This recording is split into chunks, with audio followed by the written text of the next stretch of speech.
Лятото в Шумен официално започна, а с него и танците. Днес ще се срещам с двама невероятни танцори, които ще ни разкажат за тяхното събитие. Днес сме с Даниел Димитров, един от основателите на Салса Клуб Енканто. Катя Димитрова, благодарение на която или на които имаме салса партията в Шумен. кога, къде и какво събитие ще организирате. На 19 юни, петък вечер, от 21 часа организираме латино парти. Вече нашите партита са обогатени от към салса, бачата, кизомба, така че заповядайте в градската градина в клуб The House след 9 вечерта, за да танцуваме салса и още нещо. Какво бихте казали на всеки, който се каже, аз не мога да танцувам, не е за мен? Почти всеки, който е прекрачил прага на залата, започва с тази реплика. Не мога да танцувам, аз съм дърво, аз съм харас. Хубавото на нашите танци е, че те не са със състезателен характер. Идеята е хората да могат да танцуват на парти, дори да не знаеш как се казва човека, който те е поканил на танц, да можеш да танцуваш. Имате ли дрес-код?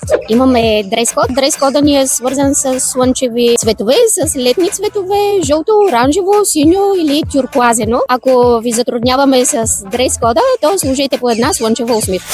Заповядайте! На парти с нас ще може да откриете танцора в себе си. Очакваме ви!